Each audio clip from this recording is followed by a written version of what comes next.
Hello there and welcome to our safeguarding training, specifically aimed at our children's and youth ministries across the Redeemer Trust. My name is Rob Fowler and I take a lead on safeguarding. So again, our training today is specifically aimed at those who are on teams taking a lead in those ministries which relate to our 0 to 5s, our primary age children and our youth as well. So you may be based in Saltash, you may be based in Plymouth or Barnbarton, in Tavistock and in Ivy Bridge as well. So welcome to the training, and again we are so grateful for you, for all that you bring to the life of the church, to the lives of these young people, and that you share the Lord's heart that well-being and welfare is central, not only as a sort of task that we keep going as we do mission and ministry, but as an intrinsic part of our mission and ministry because it reflects the heart of the Lord. So to begin with, in your groups, in your pairs, I'd love you just to look at this slide. I'd just like you to, very simple, tell me, is this a sheep or a goat? Starting with A, working your way through to D, and we'll come back in a couple of minutes for the answers.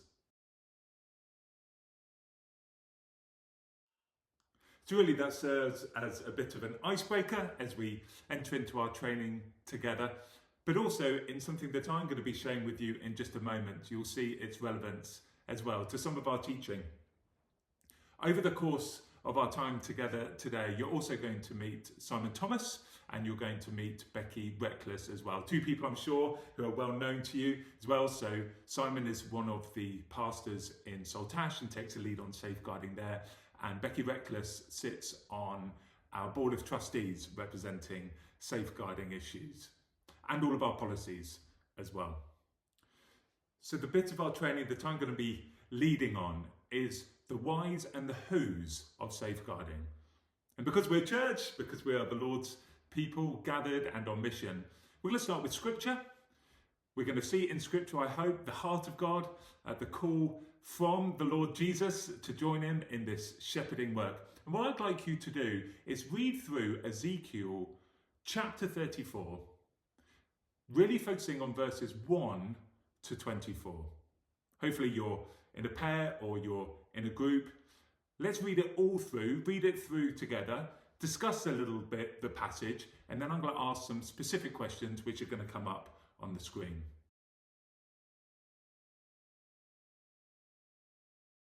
Now I'd like you to go through it a bit slower, a slower reading. And these are the questions I'd like you to keep in mind. The first one is, what forms of harm are the sheep exposed to? That's question number one. Just list them, discuss them, get them down on paper. The second question is this: where do the threats of harm come from? What are the sources of those threats? And then thirdly, who is responsible for safeguarding the sheep? So let's say it's going to take 5 minutes. Again, a slower reading of the text, thinking about these questions, just list them, brainstorm them, get them down on paper, and then we'll gather back together in just a few moments. Okay, so let's look at these questions together, beginning with question 1. What forms of harm are the sheep exposed to? I'm sure you've listed lots of things on your paper, perhaps you've got a flip chart going. What I'd like you to see though is that all of those forms of harm fall loosely and largely into two main categories. One of them is those brutal, dominating, attacking threats. But actually, particularly when you look at verses 1 to 6, there's negligence in there as well. In fact, what is largely being held against Israel's shepherds is what they have not done for the sheep. The NSPCC say that the main form of abuse, in terms of its prevalence across our country at the moment, is in the forms of neglect. Let's look at this second question. Where do the threats of harm come from? Well, they come from the outside. They come from the wild animals, from the goats. These are the species that ultimately do not belong to the sheep of the flock. And it's the same in our churches. There are some people who ultimately should just not be among us. They come from the outside. But also we see that some of the threats come from the inside. particularly as we get down the passage, we see the bossy sheep, flanking others, getting in the water, drinking their bit, and then just making it muddy for everybody else. That should alarm us, actually, that there are threats pertaining to the well-being of our young people from within. Not because people ultimately don't belong among us, but they need to be corrected about who they are. And this is just who we are as people and how we behave and what we do for the well-being of all people and all ages in our community. And thirdly, the threats come from above, from positions of power, responsibility, and authority. They come from the shepherds themselves. So thirdly, the third question, who's responsible for safeguarding? Well, that's interesting as well. We can look at verse 16. What is so beautiful about this passage? I, the Lord says, I myself will shepherd my people. I'll bind them up, make sure they get everything that they need. I'm going to take personal responsibility for my sheep. That is true. Then we look at verse 24, and the Lord appoints David as the shepherd of the flock. So who's responsible for safeguarding? Well, it's the Lord. It's the Lord's heart. It's the Lord's mission. And also all those people who he appoints. Okay, so let's summarise together what Ezekiel 34 has showed us about the Lord's heart and the call to be safeguarding people. Safeguarding is the act of protecting people and the environment from harm or abuse. Harm can be in the form of domination, but also neglect. Threats can come from the outside, the inside, and from above. And the Lord undertakes to safeguard his people both directly and indirectly. So safeguarding can't just be an administrative function of the church alongside our mission. As I said at the beginning, this is intrinsic to who we are and what we're called to be and do. Now, as scripture unfolds, as the story develops, we're presented with Christ. Christ is the better King David, if you like, and he is the shepherd who's going to rule over the church. He is going to care for the church. He is going to lay down his life for the church. He is going to gather the lost and bind up the brokenhearted. John 10 is a well-known passage. Let me read it through, and then I want to unpack three things that actually bring what we looked at in Ezekiel 34 maybe slightly closer to the context of the church today. So starting from verse 1 of John 10. Very truly, I tell you, he's speaking to the Pharisees and religious leaders, anyone who does not enter the sheep pen by the gate, but climbs in by some other way, is a thief and a robber. The one who enters by the gate is the shepherd of the sheep. The gatekeeper opens the gate for him, and the sheep listen to his voice. He calls his own sheep by name and leads them out. When he has brought out all his own, he goes on ahead of them, and his sheep follow him because they know his voice. But they will never follow a stranger. In fact, they will run away from him because they do not recognize a stranger's voice. I'd like you to look at this slide. Wonder what strikes you when you look at this sheepfold. This is quite typical of the type of sheepfold that there would have been. That would be at the bottom of the mountains. This is for the sort of season of bringing the sheep in before they go out on their long treks, leading the sheep up to the top of the mountains. But this is sort of home. What strikes you about this sheepfold? It's roofless. Jesus starts off one of his most famous and important speeches about who he is, what he's doing, what the church looks like by saying, by the way, guys, the sheepfold is ultimately roofless. He's totally realistic about that. People can get in. We talked about the threats from the outside. Jesus is saying that these walls are scalable. We need to remember that when it comes to safeguarding. Yes, we need to have our policies in place. Yes, we need to have our procedures. Yes, it is true that if somebody who is intentionally coming to a church with the intention of doing no good sees that a church so obviously has their safeguarding stuff in place and they're hot on it, they will leave that church to look for an easier church with lower walls to get in. That is all true. But it is not enough just to tick the box and say, we've got a safeguarding policy. We've got procedures. Oh, we've looked at the physical space and we know where all the little dark corners are. Tick. We can now take our eyes off. No, ultimately, safeguarding is done in a context in the church that is ruthless. Ultimately, our places of worship are public places. You need to think about your own context. We'll invite you to do that in a moment later on in the training. I worship at Plymouth Redeemer, which presently worships in a public place, a rugby club, where other rugby clubs and members of the public can walk in and are walking around. We need to remember and take Jesus' lead that yes, policies, yes, knowing our physical spaces, yes, having these procedures in place, they're great, but this is not a tick box exercise. And if we only rely on them, we will fall foul of this reality he paints up front that is these sheepfolds, they're ruthless. So what is the purpose of the sheepfold then if it can't keep out every threat? Well, primarily the purpose of the sheepfold is to keep the sheep together.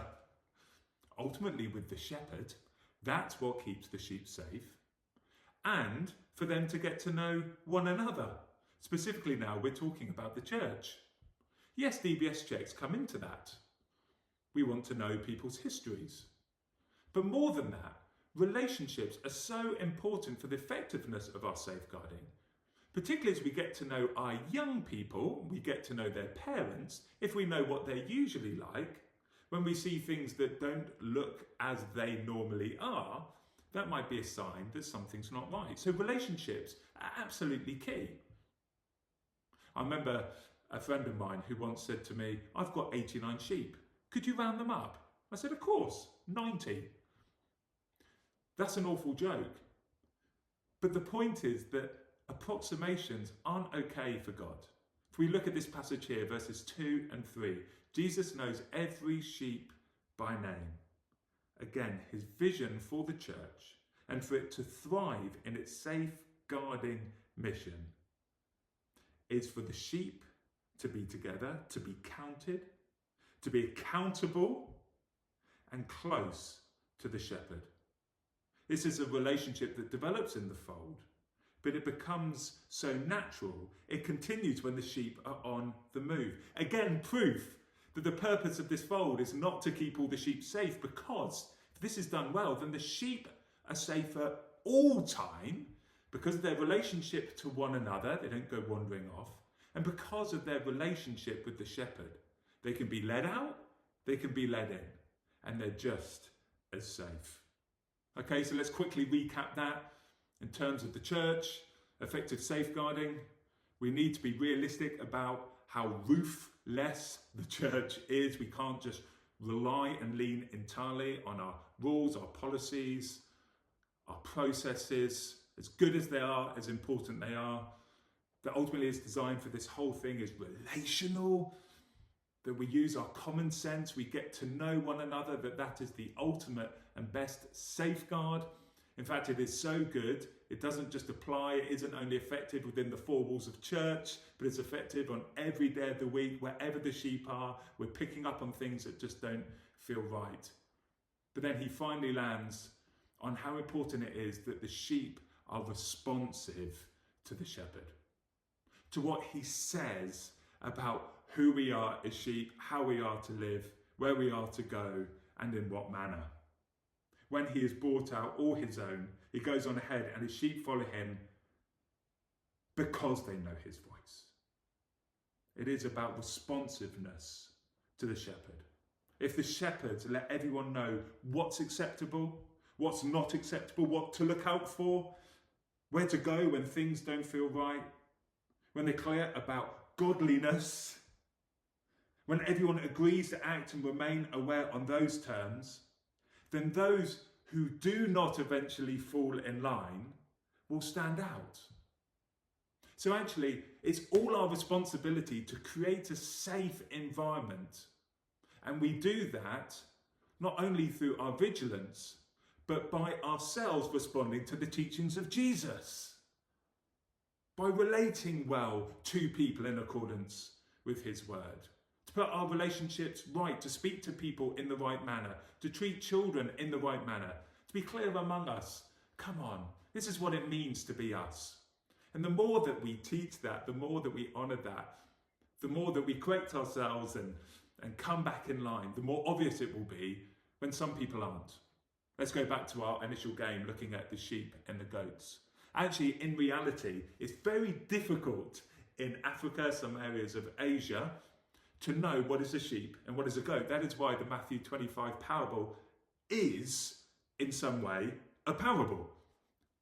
I'm going to separate the sheep and the goats. We don't really need to do that, Jesus. It's really obvious what's a sheep and a goat. No, the whole point about that parable is, it isn't. The one thing that shepherds will say, over time, the difference between a sheep and a goat is their willingness to come into the flock. Their willingness to fall into that corporate identity that we will share.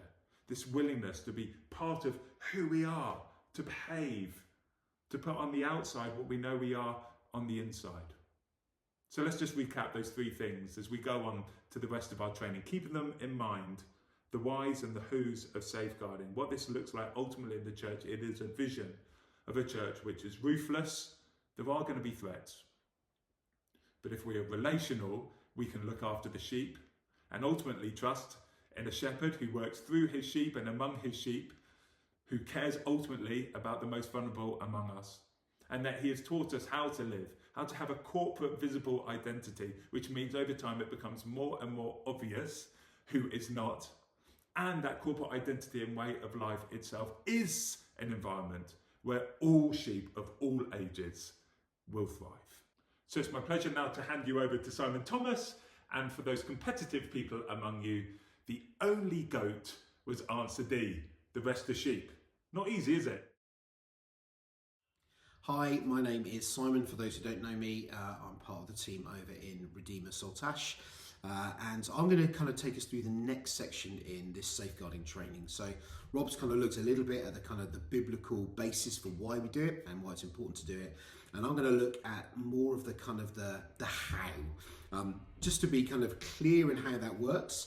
We're going to kind of just give a few roles and a few definitions, but a lot of what we do is connected to a charity that we connect with called 318.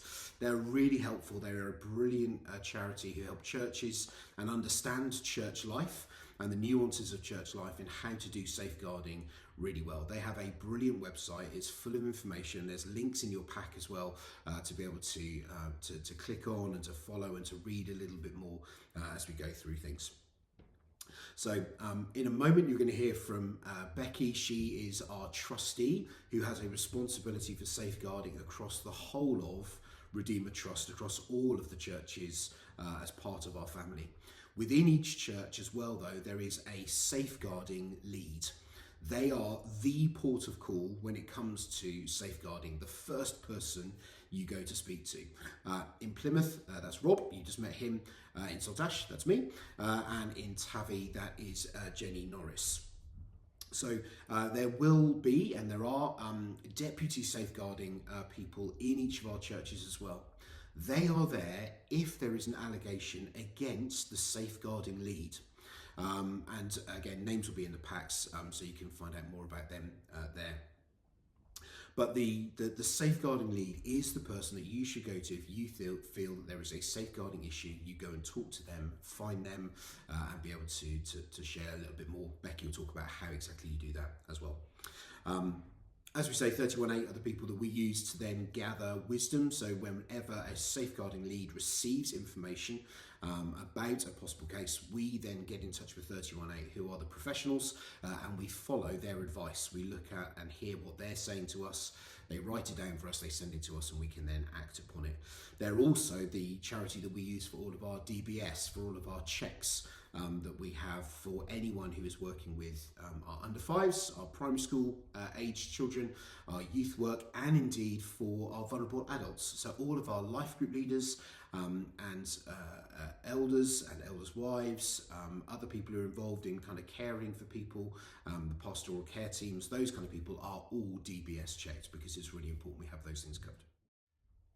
We're going to get into the kind of the nitty gritty, the meat of what safeguarding is really kind of in place to spot signs of and to tackle potential abuse in the church. In your packs, there are some definitions of different areas of abuse. There are also some specific signs that you can look out for as well. So I'm just going to kind of read out some of the core definitions of the main areas of abuse that we are likely to see in church, and then give you a little bit of space and time just to think through what might be some of the signs of those things, and also to then think about that in your booklets where there's some more information for you to read.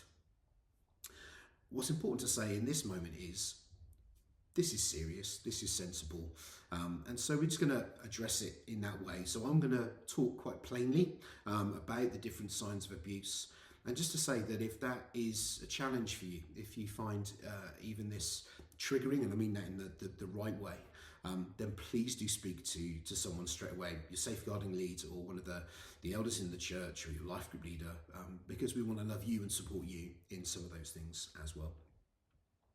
So, different types of abuse. The ones we're going to look at particularly are physical abuse, emotional abuse, sexual abuse, and neglect.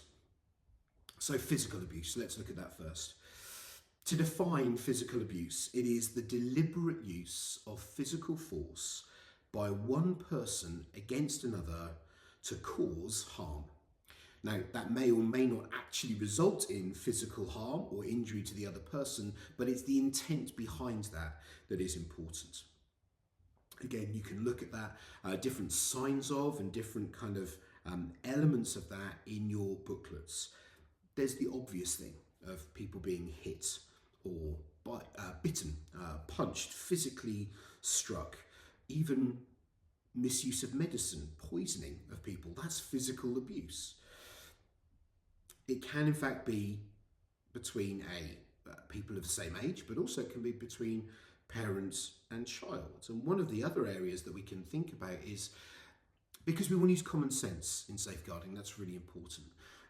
If a child comes into a children's work session at church and they've got a bruise on their shin, the likelihood is that's probably relatively normal.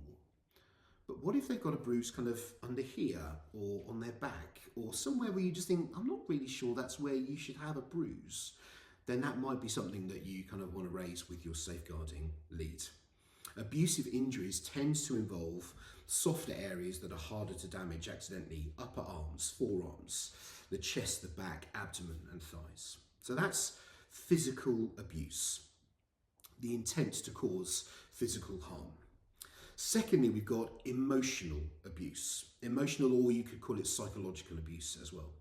That involves harming a person emotionally and includes any persistent, any ongoing emotional ill treatment that causes severe and long-lasting adverse effects on a person's emotional development. To be honest, there's probably a level of emotional abuse that sits alongside all other types of abuse, ill treatment by one person of another, but it can also occur on its own. Again, in your booklets, there's some definitions or some examples of what that might look like. Consistently being told that one is worthless, that they're unloved or inadequate. And just a kind of quick little one on there, that's why we have to be really careful if we're kind of leading in a session to not allow perhaps some of that frustration to bubble over and kind of snap at a child or snap at a young person or even snap at a vulnerable adult and say, oh, you're so irritating, you're so annoying, you're such a waste of space. It's like, oh, it's so unhelpful to say those things. And you know, that's a spontaneous outburst, but a pattern of that becomes abuse. And we have to be very, very careful about those things. Emotional abuse, particularly today, is not just those kind of face-to-face, but online and in the social media world as well. And so we, again, have to be super careful and super observant with what's going on. So that's emotional abuse. We've done physical, emotional, sexual abuse. Sexual abuse or sexual violence is any behaviour perceived to be of a sexual nature which is unwanted or takes place without consent or understanding. The abuse may there involve physical contact or touching. They may involve non-contact activities, sexting, that kind of thing. Sexual abuse is found across all sections of society. It's irrelevant of age, irrelevant of gender, ability, religion, race, sexual orientation. It can be perpetrated by family members or non-family members, by women, by men, and indeed, sadly, by other children as well. Of course, there's a whole area of sexual abuse against children themselves. That's called, technically, child sexual abuse. And it's the activity of sexual gratification or gain for any person, whether it's claimed or not to have been consensual. It's really important to say that, again, particularly, it may be that even sexual abuse is historic for a person. They may not actually be experiencing at this time, but something that's happened in their past still impacts them and shapes them in the present and potentially on into the future as well. And that's all part and parcel of how we handle and how we deal with sexual abuse and looking after those people. Physical abuse, emotional abuse, sexual abuse, and now neglect. Neglect, or acts of omission, is the failure to meet a person's basic physical or emotional needs, which is likely to have a serious impact on their health or development. So this happens when a person deliberately, when they intentionally withhold or fail to provide appropriate level of care and support which is needed by another person. It can involve a parent or carer to someone that they're looking after. It can even happen during pregnancy, is the mum looking after herself and therefore looking after her unborn baby. Neglect may be intentional, but actually it can also be accidental. It can be through a lack of knowledge or awareness, particularly for a vulnerable adult. Maybe they don't know how to look after themselves or how to look after someone else. It may be through a failure to take reasonable action, to actually take someone out of a situation or protect someone from a certain something. In its extreme form, neglect can be a significant risk. It can have long-term effects. It can even be life-threatening. It's important to say that neglect is the most common form of child abuse that we see in the UK. In your books, again, there are some kind of indicators and points to that. So why don't we just take a moment just to pause, having looked at physical abuse, emotional, sexual abuse, and neglect. Why don't you just take a moment, maybe before you kind of look in your books too far, grab a little bit of paper, kind of put those 4 sections in and just think, what do you think might be one of the indicators, or 2 or 3 of those indicators? A bruise here, a story that they told. What might that look like? And put those in those 4 different sections. Have a little kind of, just maybe a 1-2 minute thought, not much more than that, just kind of quickly write some answers down and then kind of have a look in your booklets and just see whether you got those kind of in the right place, whether there were things that surprised you or didn't surprise you in that as well. And we'll come back in just a moment.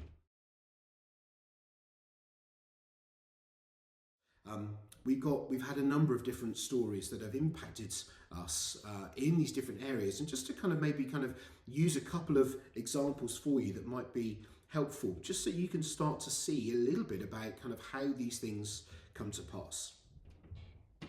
It's interesting, actually, we talked a little bit about vulnerable adults and people with kind of different additional needs, and particularly for those who are on the autistic spectrum in some way. That can be quite a challenge when we're talking about different Christian things. So I remember we had a story where we were actually, someone accused us of being physically abusive towards a child. The child was the person who raised that claim to the leaders because they were autistic, high functioning, their brain was brilliant. They took everything literally. And so as we started to talk about the fact that you can become a Christian and Jesus can come and live inside you, you can invite someone to come and live inside of you, they completely freaked out. And so actually we were then accused of kind of physical abuse, that we were going to literally open this child and put another person inside them. Now, that may just kind of make you chuckle, but it's interesting, isn't it? How we kind of, these things just start to emerge. They start to kind of make us think a little bit. We've had a moment of concerning sexual abuse. There was some interesting conversation between two siblings that were going on. The parents knew about this, and we were able to kind of just begin to have a wider conversation and sit alongside them as they were already getting support for their children. It wasn't anything that the parents were doing. It had begun to manifest itself in this way, but we were able to talk with the parents, to be able to talk with the family and support them as they went on this journey through counselling and through extra support to be able to help them in those different ways.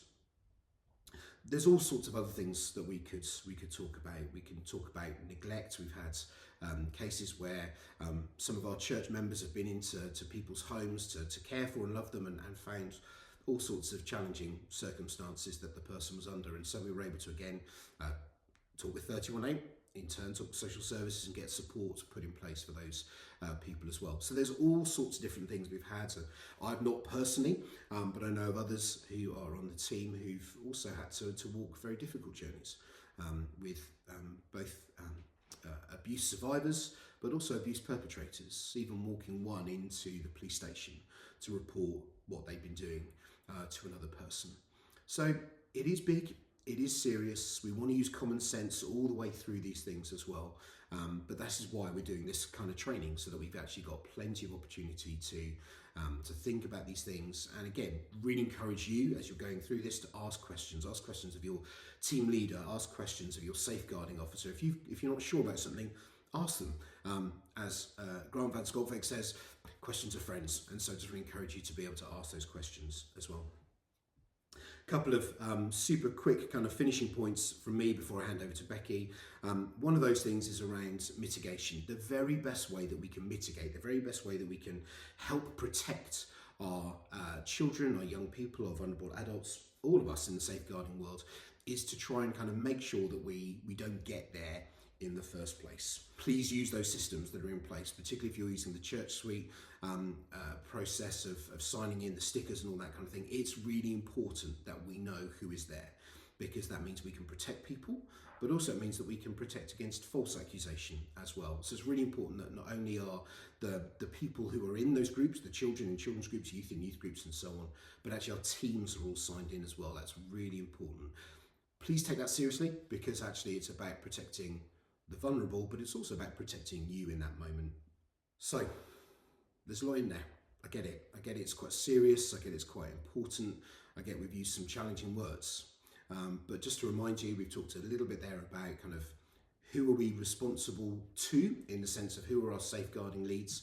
We've looked a little bit about kind of the definitions of the different types of abuse, of physical, of sexual, of emotional, and neglect. And we've just started to talk a little bit about some of the indicators and some of the other things that we can start to do to mitigate that. I hope you've been able to kind of think through those things, use your packs well, and now I'm going to hand over to Becky. Hello and welcome to the third part of our safeguarding training. For those of you who don't know, my name is Becky Reckless. I am the trustee responsible for safeguarding. So that's for all churches across the Redeemer Trust. So we're going to look at now in this third section, we're going to be talking about, so I have a concern, what do I do? What's the next step? So we're going to focus on the 4 R's of safeguarding. So the first one is recognise. So that's what Simon's just been talking about. So you're just going to recognise those signs of abuse. So if you're looking at a situation and something just doesn't feel right, it doesn't look right, doesn't feel right, something in your gut's going, this doesn't seem right, then that's when we need to follow this procedure and you need to be reporting stuff. Okay, so that's the first R. Second R, we've got respond. So we're going to be talking about how we respond to a disclosure. So some of you might not be familiar with that terminology.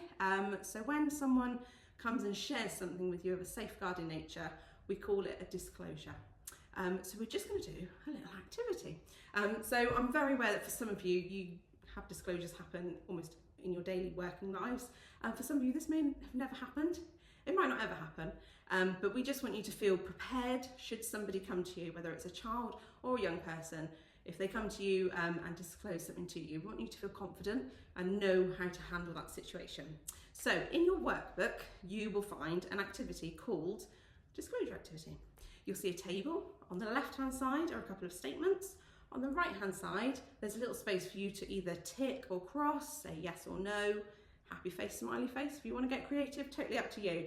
But if you just want to take a few minutes, read through those comments and think through, what do we do when someone's disclosing something to us and what maybe we shouldn't be doing. Okay, good luck.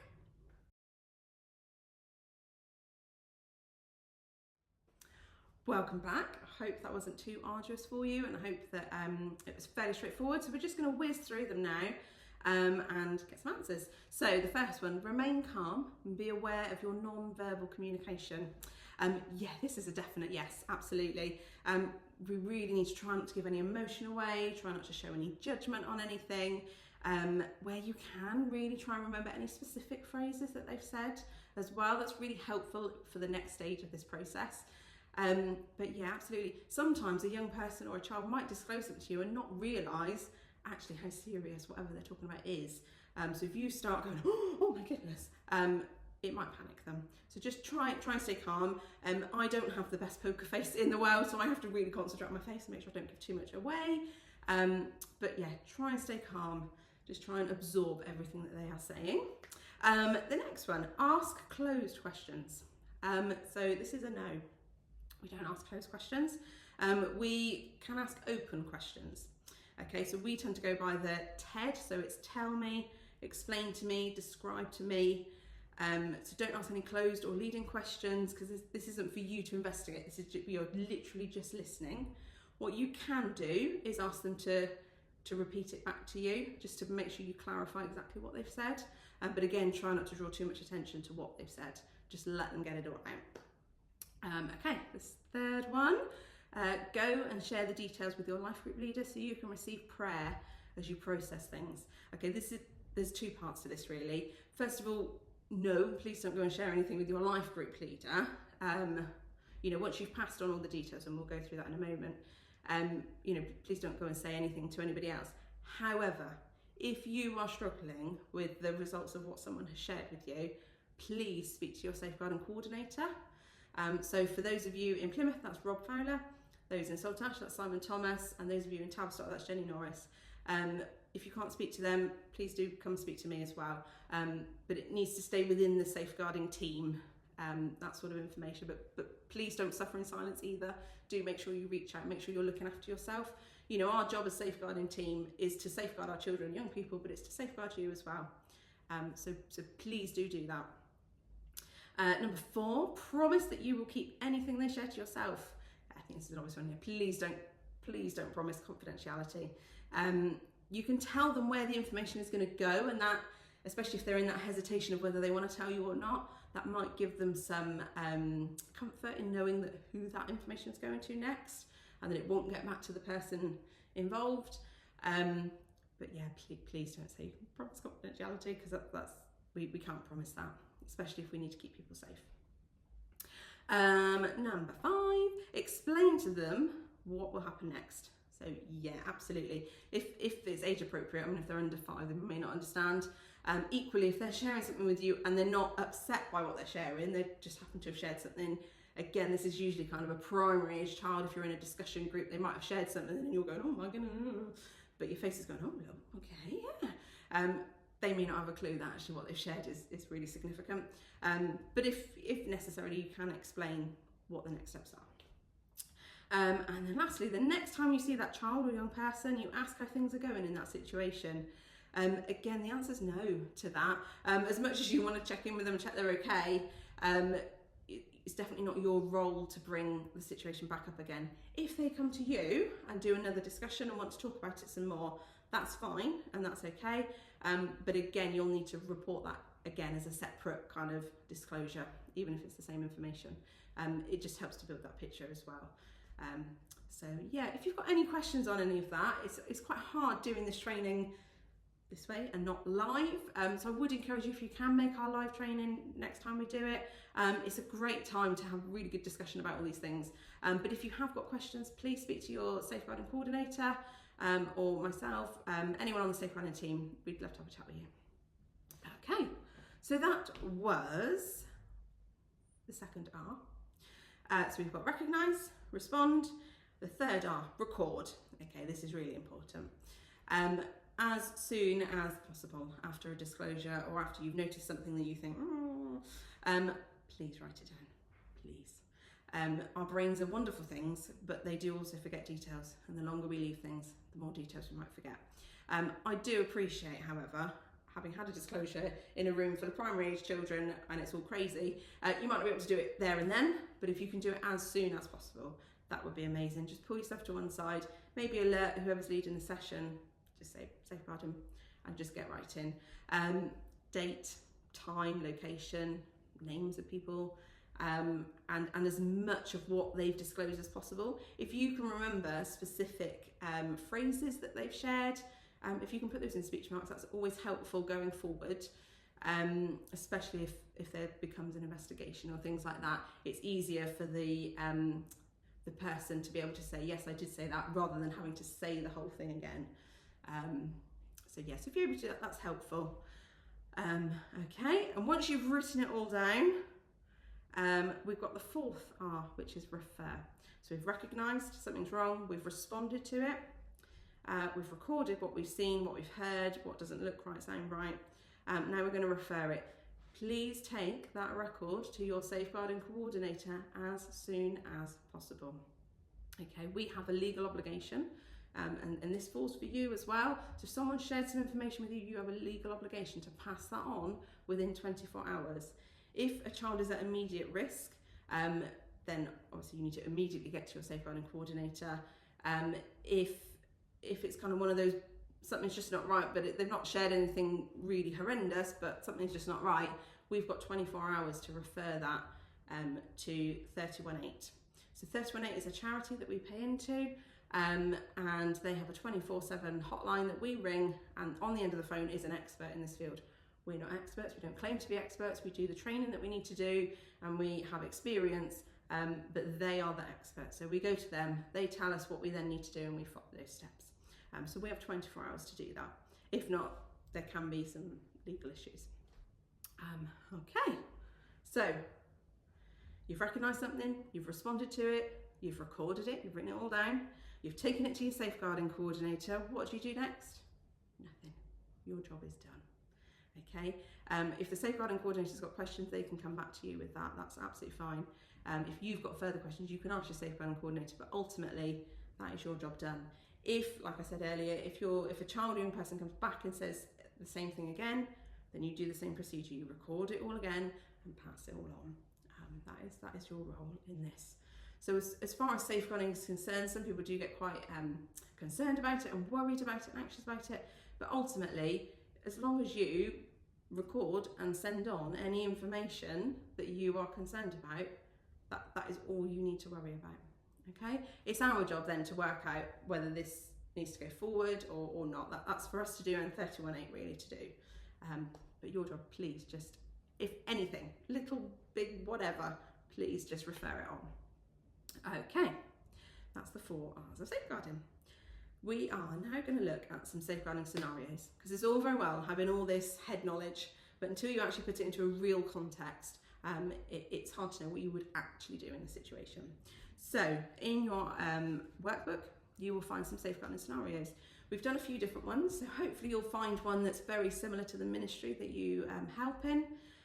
So maybe find that one and work through that together. If you're there as a team, do it all together. If you're on your own, just pick one. If you want to do all of them, feel free, that's absolutely fine. But just take some time, read them through, and just have a little think, what would you do in that situation? What would you do next? Press pause and I will see you in a bit.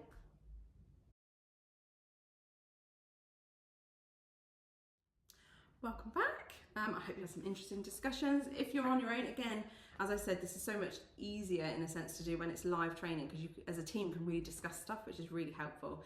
But thank you for taking the time to do this training anyway. We really appreciate that. So scenario 1, I'm just going to go through them all. You can skip past the ones that you haven't done if you want to, it's up to you. So scenario 1, you are a youth worker at a youth club on a Friday night. It's 15 minutes before parents are due to arrive. One of the quieter girls, Sophie, aged 15, in the group asks to speak to you privately. She discloses that her stepdad, who is due to collect her at the end of the session, has been abusing her while her mum is out at work. The timelines match, as her mum is a nurse who you know works the night shift. What do you do? Okay, this was really interesting. So when we ran the training at the beginning of this year, we actually, on our youth team, we had a former police officer. So he has confirmed what I already was fairly certain of, but he has confirmed, yeah, ring 999. In that situation, this young girl is at risk of immediate harm. Ring the police. You will never be told off for wasting police time if you have a genuine safeguarding concern. And again, if one of you can ring the police and one of you maybe contact the safeguarding coordinator just so they know the situation and what's going on. And then at some point, it might be once the police have arrived and things have been dealt with, but at some point, please remember to record everything as well. It's really important, and get that to your safeguarding coordinator. But yeah, absolutely, phone 999. Just to say, with any of these scenarios, if as I'm going through them, if you maybe don't necessarily agree with what I'm saying, or you think you'd maybe do something differently, have a chat with your safeguarding coordinator and chat that through together. Just to make sure everyone's on the same page with what we would do in situations. Scenario 2. You are an adult helper in the Sunday children's work and notice a bruise on the arm of Matthew, age 7, during the session. When you ask him about it, he hints that it was not accidental and had happened during the morning whilst he was helping the children's worker set up. The following Sunday, you see that the bruise has healed, and Matthew asks you not to say anything. You are worried about him, but you're unsure what to do. The children's worker has a key role in the church, and you don't want to cause problems. You don't want Matthew to stop trusting you because you said something when he asked you not to. What do you do? Okay, there's a few little red flags in this from my point of view. The fact that he's obviously disclosed something, even if he's only hinting, he's disclosing something, and this children's worker hasn't said anything for a whole week. Okay, so we need to remember that 24-hour window. So it might be that something happens on the Sunday morning when you're out with the kids or out with the youth. You go home and then you reflect upon it. You think, actually, I should have passed that on. That's when you need to contact your safeguarding coordinator and pass that information on. Okay. So yeah, what do you do? Yeah, absolutely, you report it. You have to record it and you have to report it. And then that's up to the safeguarding lead to then ring 318. Just checking, that was everything from that one. Yeah, the other thing, they're saying you don't want Matthew to stop trusting you because you said something when he asked you not to. So again, it's implying that you've agreed to confidentiality, which we can't do. Okay, scenario 3. Beth, age 4, is known for being an inquisitive and chatty member of the under 5s group. Recently, however, you have noticed a complete change in her behaviour. For the last couple of weeks, Beth has been much quieter and withdrawn.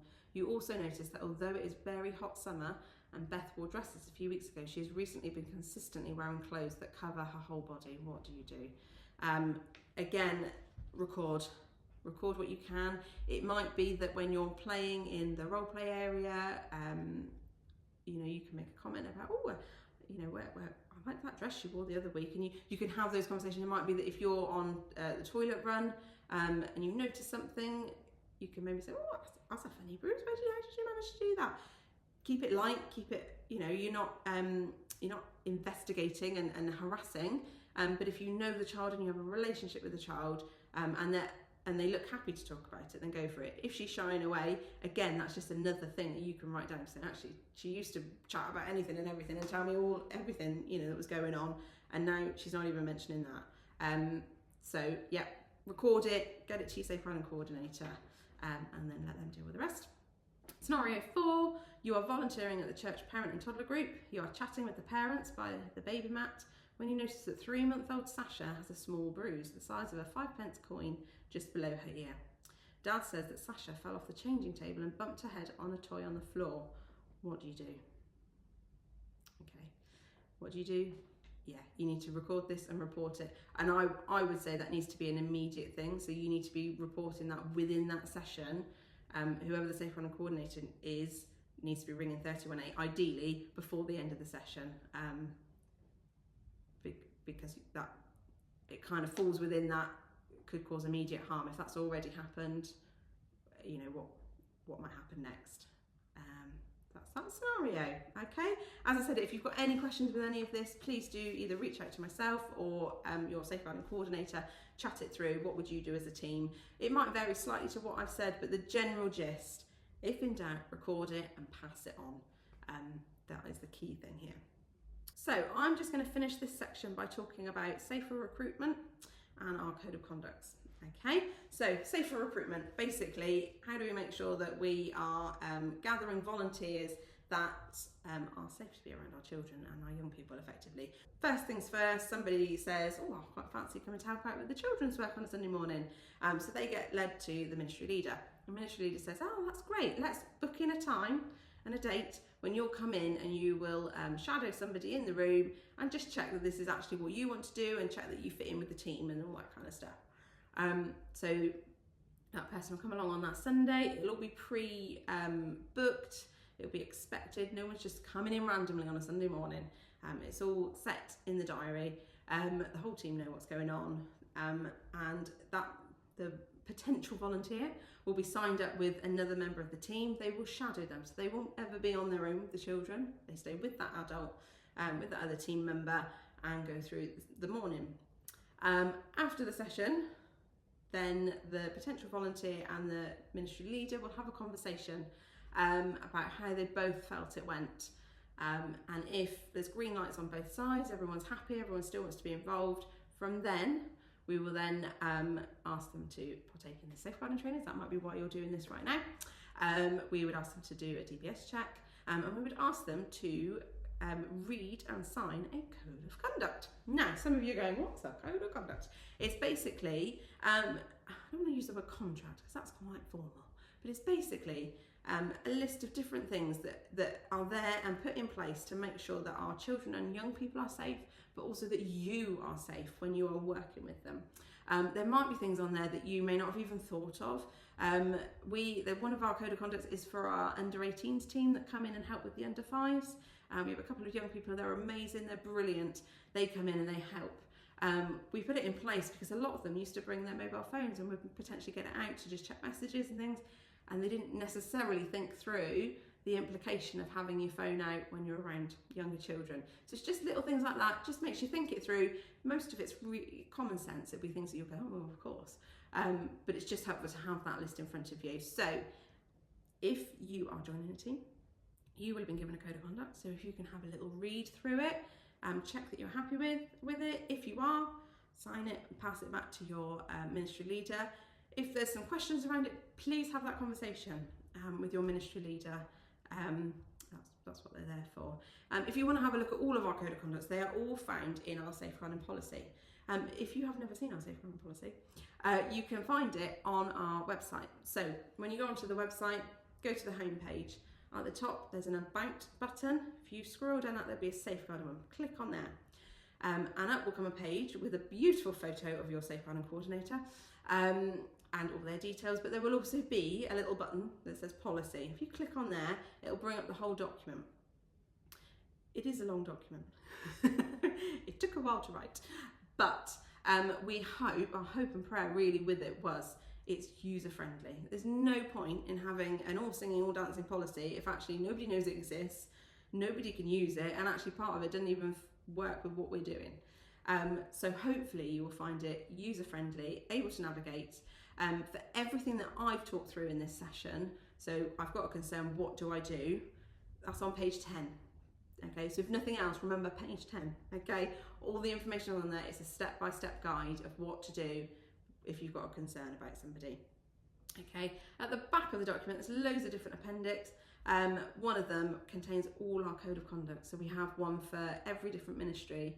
And as our churches grow and as we plant more churches, we'll be able to just slot in some more code of conducts that suit those environments and those churches and those contexts as well. Again, any questions, please do come and speak to one of us. That's what we're here for. We're here to safeguard our children, our young people, but we're also here to make sure that you are safe. You are safe doing the job, volunteering, helping in a ministry, being absolutely amazing and giving up your time to further God's kingdom with our children and our young people. So I just want to say thank you. Thank you for volunteering, and thank you for joining us for this safeguarding training. Thank you for taking it as seriously as we do here at Redeemer. Thank you.